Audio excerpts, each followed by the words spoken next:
think I'm trying to remember on who shared it, but it was like a rep for each state in the hardcore realm. That Kerrang thing. Yeah. It shouldn't have been us. It should have been Life Won't Wait.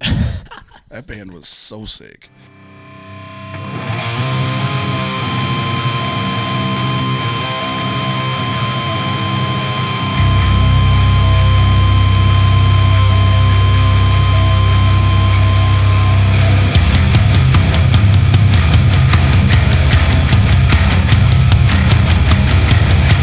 Well, thanks for tuning in, everyone. This is Spencer on the Scoped Exposure podcast. We actually don't have an official name yet. We're like very lazy.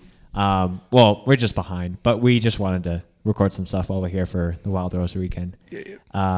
So yeah, if you just want to give a little intro about who you are and the band you play in. I'm Don. I play, I do vocals for Swing Low from a hardcore band from Fargo, North Dakota. And you guys just played last night at the we pre-show. played the pre-show for Wild Rose last night, and it was sick, as you can tell by my voice. But we're just rolling with it. Yeah, just doing it. It was a good time, though. Yeah, and that was your second time playing Calgary specifically. Well, third. Technically, my punk band came through here about a month ago. Oh, Played okay. at Vern's. At Vern's? Yeah. Oh, okay, yeah. Shout out to Clint. He's the dude. That bartender, man. what, and I know your other band, but if anyone's not familiar. Pass the Flask, it's called. Yeah. Yeah, we have a bunch of stuff up on the internet. Just go look for it. You guys recently did, I'm just pulling up your questions here, but you guys recently did a kind of like a live off the floor kind of thing. I saw some videos that you shared recently. Oh, yeah. Pass the Flask did. Yeah. Yeah, we toured. We went through Portland. There's this place called Bridge City Sessions out there. Okay. And we did 4 or 5 songs. They're on various social medias if you want to look that up too. Nice. It was fun. And Pass the Flask is a very different band than Swing Low. Very different, yeah. Yeah. We're just a drunk punk band. A drunk punk band. I love that. That was actually one of the things I wanted to ask you. But before we get into that, maybe I always am interested on how people got into hardcore. So if you could kind of tell me your hardcore origin story, whether that was listening to metal bands and then venturing over onto this realm or something totally different. Started with like Fat Records, punk rock, like NoFX, like all that stuff, and transitioned into the first band, like real hardcore band I listened to was Shai Hulud, and like God, it was like 98 or 99, and still my favorite band. Still love hardcore. Like it's never gonna change. Yeah. I love that band so much. Yeah. Have you gotten to see them play? Yeah. Old band I was in before I moved to Fargo, played with them a couple times, and then we jumped on a show with them. Swing Low did in Texas. That was like 3 or 4 years ago now. Cool. That was sick. So you're not originally from Fargo? No, I grew up in northwest Iowa. Oh, okay. It's a little town called Peterson, Iowa. It was literally 300 people. Yeah. Wow. Yeah. So did you kind of get into hardcore when you were living there, or was Fargo a reason you moved because of hardcore? Well, there actually was a scene that cultivated in that area, and I got super into that around college is when that started happening. So like early 2000s, like 2001. And started going to shows in Sioux City. We started booking them in Spencer, where I moved to, which is just right by Peterson. Oh, okay. And shout out to Spencer. Yeah, not so much anymore, but back in the day, yeah. Oh yeah, Spencer ruled. Yeah. But yeah, I just kind of grew from there, and then I joined a band, and we toured a lot, and I got to know a lot of people in Fargo. So when that band fizzled out, I just moved up there because I had no reason to stay in Northwest Iowa. No, that's fair. Cool. And as far as like Swing Low starting, that started after you moved to Fargo. Yeah, about a year after I moved to Fargo, we got that going. Yeah. And what was the, I guess, because you guys are, I think, I'm trying to remember on who shared it, but it was like a rep for each state in the hardcore Oh, it was realm. that Kerrang thing. Yeah. It shouldn't have been us. It should have been Life Won't Wait. That band was so sick. Yeah. But yeah, like tell me like how, talking to certain members and how that actually started. And, maybe some of the, things that you wanted to be apparent in the band from a, position standpoint. Like I knew a couple of the members before I moved up there, and it was kind of a given that we were going to start a band if I moved up there. And we eventually got around to it. And then we weren't very good at first. Like it was our first demo was bad, but we figured it out and like started touring, and now we're in Calgary. Yeah, it's my favorite place, to be honest. Yeah. Why is that? You played a couple different places in Western Canada specifically. Yeah. I don't know. It's just the love for hardcore up here is so like apparent. Like it's not, you don't have to dig for it. Like yeah, and everybody appreciates that you came through, or like they just appreciate the fact that there is even a hardcore scene. Yeah, and that's sick. It reminds me of how it was when I was a kid in Northwest Iowa, because there was just a few of us and it grew. Yeah, it was sick. Like, yeah, and I have a lot of love specifically for your band because being originally from Winnipeg, Fargo was close to me. So even not on a hardcore basis, but lots of family friends would go down there back when our dollar wasn't so bad compared to yours. But people would do shopping trips and things like that. Yeah. So I got to get versed with your city a little bit more. So when you guys came up and played Calgary for the Western Front Fest in 2017, it was really cool to see just like a small band from a small part of the country to do that. And yeah, I can definitely attest that Calgary is definitely like that was a big reason why I wanted to move here when me and my wife were trying to move more into the Alberta area, just because there's lots of individuals here who really want to make hardcore really cool and active for years to come. Yeah. And you, like, in addition to you guys being here for the fest, you're pretty involved in a fest that happens in Fargo. Oh, I mean, I help where I'm needed. Like, that's mostly, you're talking about Snow and Flurry. Yeah, Snow and Flurry. That's mostly Jesse, the bass player for Swing Low, and then our buddy Derek Farron.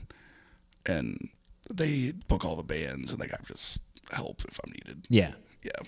And do you have, because when I heard originally from that fest, and I tell lots of people, and they're like, you're talking about Sound and Fury, right? I'm like, no. This is it's not a spoof fest necessarily, but the name, I'm sure, derives from that. Yeah, and it's fitting for our area, especially during that time of the year. Yeah. It's always cold, it's always snowy and shitty. Yeah. And you guys played this last year. Yeah, we played every year. Yeah. This was year 4. Oh, okay. Yeah, so it's been going on for a bit. Yeah. What's one of your favorite memories from that fest? Just to give context for some people who might be like, is it worth it to go to Fargo or Snow and Flurry? It's definitely worth it. Yeah. Yeah. My favorite memory from that fest is probably all of the 2018 fest. So been a year ago now. Yeah. But we had it at this bar that closed down, and they just had a stage in there, and it was all empty. They had their own parking lot. It was perfect for a big, like a fest like that. Cool. And it's probably one of the best sets we've ever played, like energy wise. Like it was nuts. Who was headlining that year? I believe Stone headlined one day. Oh, boo. And Ben Life headlined the other day. Yeah. Cool. Did Ben Life play last year? No. Or this year? However that works? Brace War and Homewrecker and them. Oh, right. Yeah. Cool. Has there been a smaller, lesser name band that you've seen come through there that has just blown your mind? Yeah, Jocko from Omaha, Nebraska. That band is incredible. Everybody needs to listen to that band. Yeah, for real. I saw my friend Steven from 197 Media film them at LDB. Oh, yeah, and when he put that teaser out, I was like, what is this? Like, it's so different than a lot of the newer stuff that's, I guess, like what's trendy in hardcore right now. Yeah. That's good because trends need to change. Yeah, yeah, yeah. Because you guys are like you would say you're a pretty crossover Oh yeah, definitely, kind of band. Definitely. What are some trends that you think are due to change? I mean, in it's hardcore? not really for me to say, Sure. but sometimes certain things just get annoying. Right. I'm not gonna talk shit, but yeah. Yeah, it's definitely like, there's certain things where oversaturation can lead to, I guess, some hardcore fatigue. So There'll seeing, be 7 bands that all sound exactly the same. right. Just like, what are you doing? Like, I think one thing, going back to, Fargo in North Dakota, what's like, I always like to break misconceptions about, things that people don't maybe necessarily know a lot about. So as far as North Dakota goes, that's a pretty tight corner of the States. yeah. What's a misconception about that state or even Fargo in general from a hardcore standpoint? For Fargo in general, for hardcore, Or both. We got time. For hardcore, it's definitely don't skip it. Like, we have a decent scene there. Kids come out to shows. There's been a lot of young kids coming out again, which is nice. 'Cause for a while we had nothing, Yeah. and it's just, if you're a touring band and you see this, don't fucking skip Fargo. Yeah. Like, we'll take care of you. And other misconceptions is we don't fucking talk like that movie. Like, that movie was so wrong. Oh, the movie Fargo. Yeah. Oh, No, like, hardly anybody talks like that. yeah. I think some of those scenes were filmed in Calgary. Yeah, and none of it was filmed in Fargo. Like, there was a couple like shots, but then the rest of it was filmed up by Bemidji, Minnesota. Just like, what? Yeah. What's your favorite part about Fargo? I think probably the scene. Like, that's what drew me there. That's why I moved there. Yeah. And like, just the people. Like, all of my best friends live there now. I have some friends in Iowa, obviously, but it's a community, and it's like welcoming. It's not. I don't wake up every day hating my life. Yeah. And that's nice. You That's the feel nicest like part. a part of something, Yeah, which is like yeah. what most people are like looking for. Yeah, Yeah. yeah. Like nice to have that sense of being a part of a pact. So Swing Low is a pretty politically charged band, I'd say. It's which I think is really sick, and especially like being in Canada, that's at least made me start to think about like hearing songs that you've written. You're like, this song's about Donald Trump. Just you hear a lot of that from like U.S. hardcore, but no one's like, I wrote this song about Justin Trudeau being a shithead or something. Yeah, I've noticed that because I always thought that you guys liked him, and apparently that's not the case. It is very strange because I think that election was more people weren't voting for him. People were voting to get out Stephen Harper. All right. But now that he's like, I think he was like the, prom king. Like he's a pretty face, and people were like playing up that versus right like, can he things, actually, yeah. do good things for the country? But one question I had is, are there any political events that you write songs around, or is it just kind of like the current status that Every influences day those something songs? happens, man, that I'm just like, man, fuck that. Like, Yeah. Especially right now, like the U.S. The whole fucking thing's on fire. I don't know, just like racism's a big thing with us. Like, we don't stand for that shit. Right. Like, obviously our administration, like, as much as people want to say they're not racist, it's fucking obvious that they're racist. Right. And like, why? Like, what's the fucking point? Yeah. Like, but there's hope.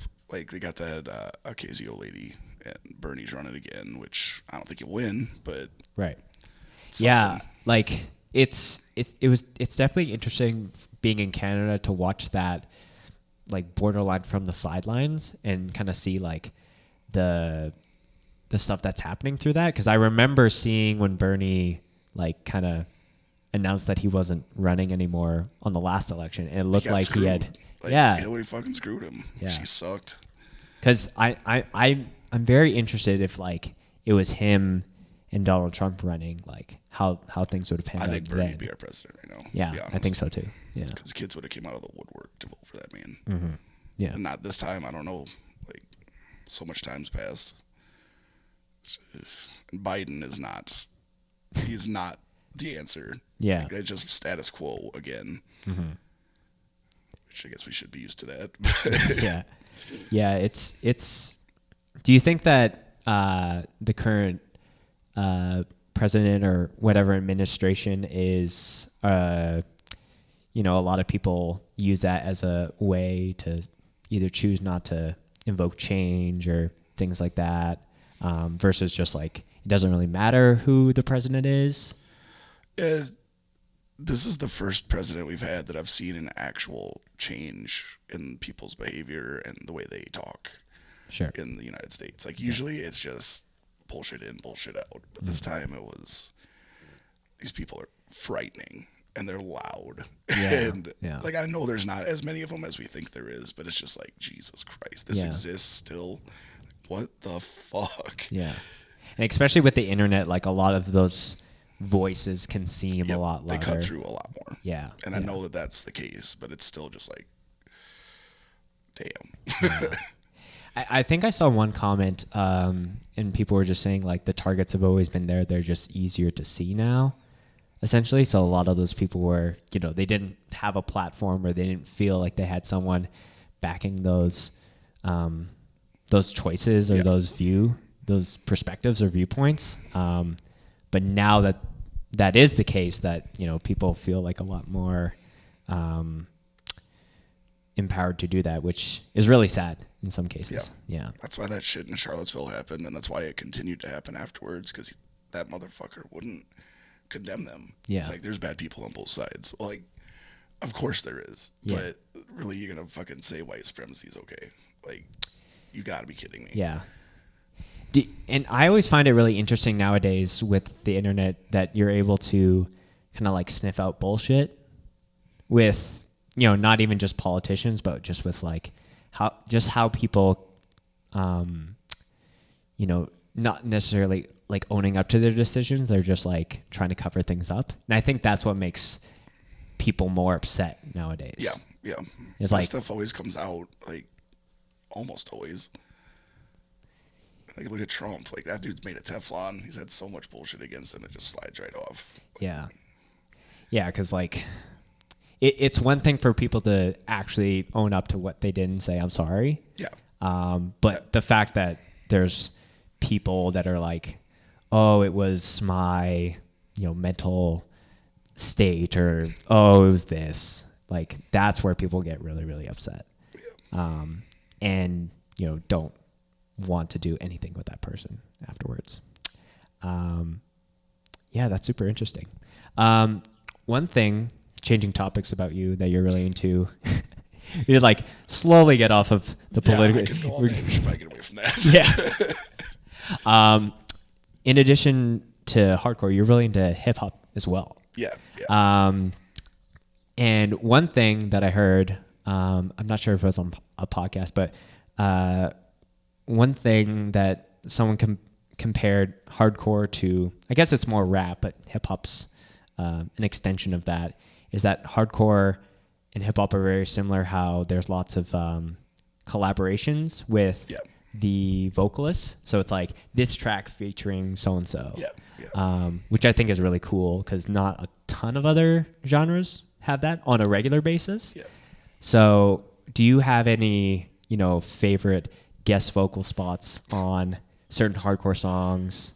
Because for me, I've found, bands through like listening to a record and I'm like, whoa, like this is you just kind of know when it's a different voice and you're like, wait, who is this? And then you get all nerdy with your research. So who are some of your favorite guest vocal spots that stand out, if you could think of any? Big question. Yeah, I really like on that Ben Life record, that song that the dude from Bitter End is on. Like, that pumps me up almost every time. Like, that record's incredible. Yeah. But, man, Do you? Is there? This is kind of a deep cut, but there's an old Trash Talk 7-inch. It was just one song. It's called East of Eden, and Keith Morris did a guest spot on it, and it was sick too. Yeah. But not a lot of people heard that. I found it on Toxic Breed, if that means anything to you. It was years ago. Yeah. And yeah, it's definitely like even just having the contrast of like, someone's, two vocalists, someone's doing something a lot higher versus lower. Yeah. That can really like raise your eyebrows. Is there certain voices in hardcore that you either take inspiration from for Swing Low or just like in general? People tell me I sound like the dude from Black Ice. Okay. I'll take that. I don't necessarily see it, but I don't know. I just like the fast delivered lyrics, if that makes sense. Mm-hmm. Like that's my thing. Like more rappy, or I guess I don't want to call it that. Yeah, just like more freestyle. A lot of words, like really fast. Yeah, I've been trying to do that more on the new stuff. Cool. What are you guys working on right now as far as new music? We actually just announced a tour today with a Cold Shoulder in June. Cool. Yeah, I just saw that. Where are you guys going? Like southeast U.S. So like we started in Pennsylvania and work our way down to Florida. Cool. Back up. Have you guys played there before or first time? Not for a long time. We haven't played on the East Coast in probably 3 years. I'm stoked to get back out there. Yeah. Cold Shoulder is a band from Toronto, right? Yeah. Eastern Canada. They've actually really caught my eye. I've wanted to catch a set of theirs for a long, long time. Yeah. They played Stone Flurry this past year too, and they were great. Right. Yeah. Really good. And it's been interesting too. Shout out to Cold Shoulder if you guys are watching this.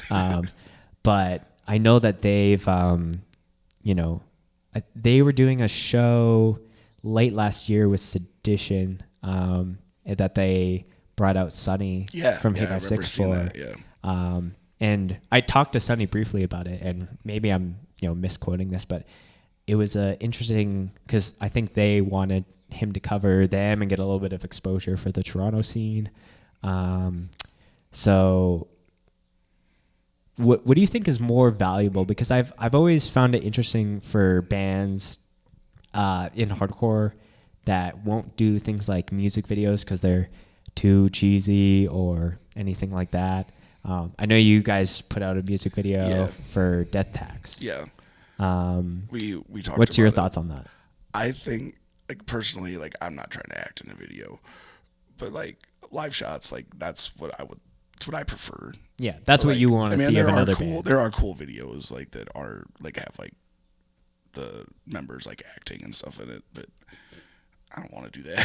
Right. I just want to play these songs and when you say acting, would you say more as like acting like we're involved in a story, or is it just performance? Yeah, like acting like the video's about something. Right. Yeah. Not for me. Yeah. And unless you guys were doing something like, pretty artsy, like. Yeah, Swing Low's not going to do that. I love that. So we touched on it, but we should go back. You were talking about, we were talking about how you're into hip hop. What are some of the top albums or artists that you're listening to right now? Like new stuff or old stuff? You do share a lot of different things. Yeah. Sometimes I'll look at your Instagram story and it'll be like 6 Spotify linked things. That's usually when I'm at work. I'm just like, oh, that's a good song. Yeah. I mean, my favorite rapper of all time is Biggie. So Biggie, obviously. Yeah. For newer stuff, I'd have to say MC out of New York called his name's Joel Ortiz. That man's great. His last record was perfect. Royce da 5'9" put out a really good record last year. He got sober, and that's what the record's about. Oh, cool. It's really good. Yeah. Man, I like A$AP Ferg a lot for the party shit. He's great. Just stuff like that. I'm really picky, as with everything. Yeah. But there's a surplus of music and just content in general in our day and age now, with like so much new music coming out. Yeah. And things like that. I've always been interested too on how there's a time where you're actively looking for new music, and then there's like the passive, you're engaging in new music. So that could be like you're just on your Facebook feed and someone shares something, versus like I'm gonna go Search on for Spotify and look at like recommended artists or for fans of or things like that. Which do you find that you're more, if you had to pick one of those buckets? Kind of ebbs and flows. Like I'll go months of just listening to the same things over and over again, and as my band can tell you. And then I'll find new stuff, and then I'll run that into the ground. Like that's pretty much how it works for me. Or people will show me something, or I'll see a band, that I think is cool. Yeah. Do you think there's a kind of like a lot, like, because I follow a lot of different people on Instagram and Facebook who will be sharing stuff kind of like through their Spotify or whatever. Yeah. And there has been like albums where it's like just the album art like just catches my eye. You're like, oh, like what is that? Yeah, I mean that happens to me too. Yeah. Yep. Yeah. I was actually listening to the Extra Grind podcast. Do you listen to that at all? I have some, yeah. Yeah. And they were talking about one episode on how there's so many different factors for a band, like not even in hardcore, but if we're talking about hardcore, that can, break through the noise and, catch your eye, even if it's just a name like Drain or, like Swing Low is another one of those. But also, things like album art, merch, if you see a cool shirt, like Yeah. that's always been funny too, like seeing bands with like really cool merch and then you listen and you're like, oh, this is boring. Yeah. But yeah, like what do you think is like the most important thing that a band can do, or that you guys try to do to kind of break through that noise? Well, for one, we try to not suck. And I think That's good too. I think we're doing okay. Yeah. And I don't know, our bass player is really into like Supreme stuff. Like he's into the like hype shit. Yeah. And so like he always has really good ideas for merch, and it usually goes over well. Yeah. Like we all have ideas, but his are usually good. Because we've had some stuff that we thought would be sick, and then we have it for a year and a half. Like those dumbass hats we're sitting on right now. I'll sell them for you for cheap if you want them. Those denim ones? Yeah. Oh, okay. Nobody buys them. Like No? we sold, I think last night was the most we've sold at a show ever. We sold like 3 of them. Yeah, and that's, we did our initial podcast with Cole, who's on the Scope team, but he prints our shirts, but he prints lots of shirts for other bands, and he's really into just like art and collecting shirts. So, I asked him that same question. He's like, hire someone to design your shirts, because that can go a long way, whether we do that. you're going to sit on stuff for a year or, potentially sell it out in the first show. Yeah. Riff, a lot of times will have a design, but we've had a few of the shirts that we have other people draw for us or design for us. Anyone in particular that you want to shout out? My buddy Taylor Smith from Philly drew our logo, the one we're using right now, and it's sick. I actually love that logo. Yeah, so do I. When he showed it to me the first time, I was like, yep, that's it. That's going to be the one. I need those chains. Yep. Yeah. And my buddy Matt Murray from Sioux City, old friend of mine from back when I lived in Iowa, he's drawn every album cover except the last one. And I think he did a shirt. Yeah, he did a shirt for us too. Cool. So it's nice to like have friends that are talented. Yeah. Because the worst thing is, not having. Sorry, I'm getting a little stuffed up. Not having a connection in the hardcore scene to try and like it needs to look hard. It needs to look, tough. And they're like, well, I've designed, a logo for my dad's taco company or whatever. Which can sometimes be a hit and a miss. But yeah, I think merch designs is super important, especially that being the main thing that, bands are making money on. Yeah, nowadays. especially nowadays. Yep. Yeah. Yeah, Spotify ain't paying the bills, that's for sure. Yeah. How are we doing for time, Jordan? 29. Oh, okay. Yeah, so we got some time. I did want to. Oh, I did. This is more of a current timing question. I was curious if you had any thoughts on Blink 182 touring with Lil Wayne. Garbage. Garbage. Garbage. Both garbage. I used to like Blink 182, and then no. Do you think when Tom left, it was like I hated him before that even. No, like when I was in high school and stuff, I was like, yeah, this band's sick. And Yeah. then they stopped playing fast pop punk. I was like, nah, I don't care anymore. Yeah. It's definitely like, it's weird how bands hit like a certain like ceiling. Well, they just passed that point where it's like they can make no more new music and just tour on those old records Yep. and still be just as good as they're doing. Yeah. But it doesn't hurt them to make new music. It's just annoying sometimes. Yeah. Especially when it's bad. Yeah. And I don't like that they took Dude from Alkaline Trio either. Like, 'cause that band was cool. Yeah. That band's still cool. Yeah. What's your favorite non-hardcore band? Whew. It's gonna make me look soft, but I like Mazzy Star a lot. That shit's great. This is a band called Sparta. Sparta? Yeah, they're not Like 300 Sparta? Yeah, Okay. But it was members of At the Drive-In that didn't go to Mars Volta. Oh, okay. They Cool. had 2 records that are incredible. So is that like mathy to a degree? No, it's more emo. To Oh, be honest. okay. Yeah. Cool. Like it's still kind of like biting, but it's more like the emo side. Because I didn't care for that mathy stuff. Yeah. I don't know, I like a bunch of old country stuff. I mean, like all of us do. Yeah. So like when Swing Low is on tour and you guys are playing music in the van, it's a wide range. Yeah, a little bit of of different everything. things. Yeah. And if Riff's driving, you don't know what you're gonna get. What's the weirdest thing that he's put on?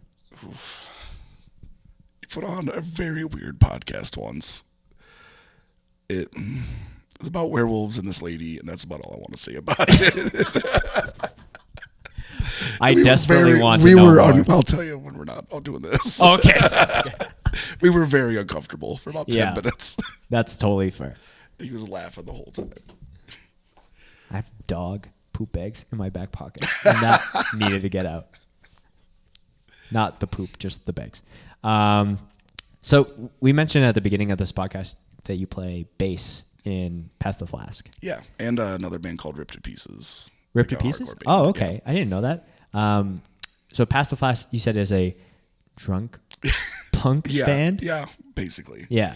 And what's Ripped to Pieces? We're like a straightforward hardcore band, kind of New York, kind of like the New York sound, like Cool. a little bit of Biohazard, like that type of stuff. Oh, cool. Awesome. And what do you do in that band? Play bass. Play bass. Cool. Yep. So are you one of those people who only plays bass or like plays guitar, but like people are like, oh, we have too many guitarists? I can play guitar, but I don't want to play guitar in a band.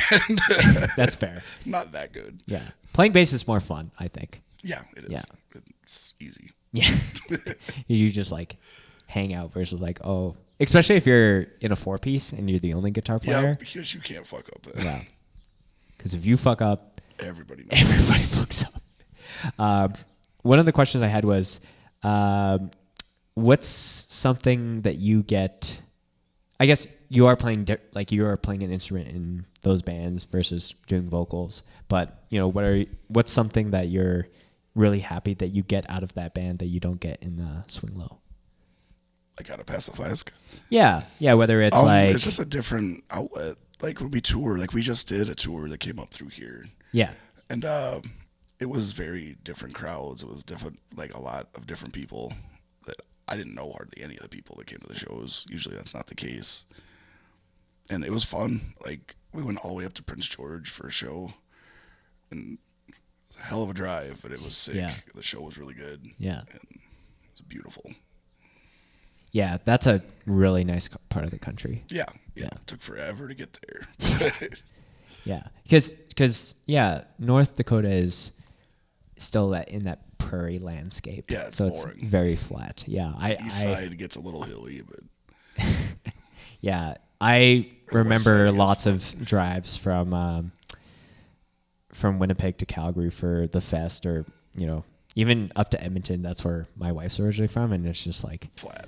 flat for 12 hours. It's terrible. See the mountains off in the distance, but you're not getting near them. Yeah, it's nice here to be like an hour away. Yeah. I have BC friends who are in town. They're like, oh, they're so far away. I'm like, I feel like I'm like right here. Yeah. What's your favorite part of the States? Ooh, that's a good question. Tulsa, Oklahoma, just because the homies. Laredo, Texas, San Antonio, that whole area. It's sick. South Texas is where it's at. That's where Flyover Fest That was in Tulsa. in Tulsa? Yep. And you guys played there. Yeah, we played the first one 2 years ago. Cool. Yeah. Did it happen? Jordan. Sorry. No, that's fine. I just want to make you feel bad. Was there a Flyover this last year? Yeah. Stepping Stone played the one last year. Oh, right. I think Power Trip played it. I can't remember who else played it. Mm-hmm. Fuck. Do you feel like there's room for more American festivals? Because No. there's too so much. many. Yeah, there is They're a all lot. around the same time. It seems like. Yeah. Was that a reason that you guys? I guess. That's why ours is in the winter. Yeah. No, that makes sense because, yeah, it's hard to keep up sometimes. Yeah. Because there's like the Sound of Furies and This Is Hardcore, and some of the more Then United Blood. There's still more LDB. Flyover. The dudes from Laredo do a fest called Hard Times every year. That has nothing to do with the Hard Times, like the blog. No. Okay. No. That's just what the fest is called. Yeah. And I know that I'm forgetting some. We got asked to play one in California a few months ago. We didn't actually get to do it, but I can't remember what it was called. But that's another fest. Yeah. Well, California has so many. Like For the Children happens over there. Yep. To get the back to school thing in New Jersey. Yeah. Do you? Well, I don't know. I was gonna say if you could only pick 5 to happen in the States, but then we're shit talking those fests. Yeah, I don't know if I want to do that. Yeah. I know what I'd say. Yeah. It is really cool to be able to hear like people wanting to bring in bands to their small or big scenes and have people come out. But it definitely is a thing, like especially for this fest, that I'm noticing that there's a lot more people this year who are like traveling from the States. Yeah. Like my friend Noah, he's from Louisville, and he helped my buddy Steven film LDB. He was like second shooting it, and he found Scoped through. We put out a Dying Wish set from Wild Rose, and so he got to watch all those videos, and then he was like, "Yeah, I want to come this year." And we were hanging out yesterday, and we get to hang out this weekend. So, is there any fests even like over across the pond that you would love to eventually check out? I don't know what they're called over there. I mean, I would, but I don't know that much about Europe. To be honest, I know. I mean like the scene. Like, I know it exists, but I don't know much about it. I know I've watched an archivist out there. His name is David Tan, and he films like Outbreak that happens out there. But yeah, there's a lot of fests, and they have a really good listing of bands. I'm trying to remember some that he shared, like Split Knuckles, one that he really hypes up a lot. But they seem to have a really active scene. And that's probably also because a lot of those European countries are so close to one another. So bands don't need to. Because for you guys in Fargo, like I guess Minneapolis would be the closest other major spot to play? Yeah, it's about 4 hours from us, Minneapolis. I mean, there's Sioux Falls, but for hardcore, there really isn't shit there. Yeah. Do you think that's a major reason why people are like, maybe that's not worth it for this tour? I think it's just so far away from everything. Because it's 6 hours from where I lived in Iowa, Fargo is, and it's 4 hours from the cities. And even if somebody plays the cities on tour and then comes to Fargo, they're gonna have a hell of a drive getting to wherever they go the next day. Yeah. 'Cause it'll be 'Cause you could 8 hours either to go Omaha. like back down, or Yeah. you would go across the border to Winnipeg. Yeah, I mean, if that. But then was you're it, crossing the border. Yeah. Yeah. Yeah. That's always been even a thing for when I lived back in Winnipeg, is that, well, bands are notorious for being like North American tour and just play Toronto. But, Yep. Sometimes bands will do Vancouver, Edmonton, Calgary, but then don't go to Saskatchewan and Winnipeg. Yep. And rightly so, because it's like an 8-hour drive Far, to Regina. yeah. But and that's, at least for me, that was a reason why I wanted to start documenting and showcasing, that there is a scene here, and that there is, people who are stoked to go to shows. Do you guys have someone filming or at least taking photos at like Fargo shows? Oh yeah, we got a girl named Amanda Frost. She does a lot of photos. My buddy Mike Griggs, Caitlin Dargan. You probably know her, K Dargs. Oh yeah, I do follow her. She's from Fargo. She doesn't do it as much because she's been on the road a lot lately with other, like, doing it for bands for money. Oh, okay. So I'm glad her hustle paid off. Do you know which band she's going with? It's some emo band. I can't remember who she's with right now, but she's out on tour with them right now. And there's this dude named Gary, runs this thing called Fargo Live, and he's been coming to a lot of like punk and hardcore shows. Oh, cool. He's a really good dude. Where are those? Do you know where those sets go? Or Oh, they just take pictures. They don't really film. oh, okay. Yeah. There's not a lot for that in Fargo. It's mostly just pictures. Yeah. Do you have a favorite photographer that? I mean, I'm friends with all of them. I can't do that. We were talking about politics, and maybe this is something that we can kind of wrap up the show. Because I always find that the bands that have something to say, whether it's in their music or, don't need to get like super preachy on stage, but if they're saying something in between sets to kind of give context to a song or something like that. Why do you think it's important for bands to stand for something like that? I mean, that's kind of the hardcore I grew up on. Like, Shai Hulud always stood for stuff. Like, I don't know, that's just my, like, personally, I think that you should be standing for something. Like, it's already a marginalized group of people in hardcore.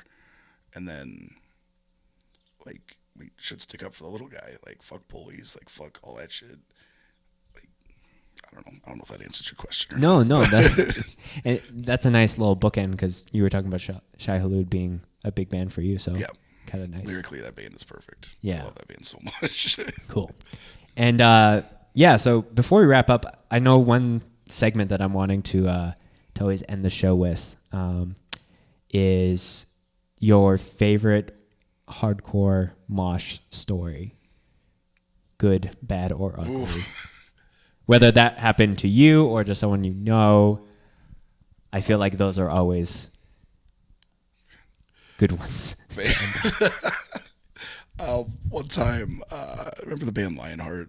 Yes. Went to see them in Omaha when I still lived in Iowa. This was probably easily 10 years ago. So like 2009? Maybe even Ish. 8 or 7. I can't okay. remember. But they used to cover Break Stuff by Limp Bizkit. And everybody was just going ham. And I was kind of on the side, like moshing. It's back when I still moshed. And I hit somebody hard.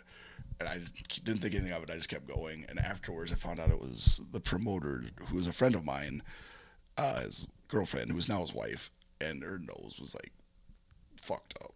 And I felt so bad. Like, please don't throw me out of the show. Yeah, she was very, very chill about it. Like, she's like, it happens. I know the risk. I was like, but I still, dude, I'm so sorry. Austin was kind of mad, but he got over it pretty quick. Yeah. It's almost like you feel more bad because they're like so cool with it. Yeah. You're like, no, you should be mad at me. I don't ever want to hit a girl. Like, God. Yeah. That's a great story. I love that. Ended on domestic violence. That sounds good. Don's a good guy. I try really hard. Really hard. Okay, well, that wraps it up. Thanks so much for being on the podcast. Yeah, dude, this was cool. Yeah. You want to plug any Swing Low stuff while you're here? Just I got that tour coming up. We'll be recording soonish. I don't know when exactly, but it's all been kind of on the back burner for a minute. But yeah, that Cold Shoulder tour, we got some local stuff coming up, which doesn't really affect you guys. But well, yeah. it could affect someone who's listening. So Yeah, Pacifast could be doing some recording here too, like more. So yeah, and that's exciting. Send more bands to Fargo. Yeah, please. We will take care of you. It's not shitty, I promise. Cool. Well, thanks for listening to the. Again, don't have a name, so we'll figure it out. Thanks again for being on the show. Yeah, dude. Appreciate it.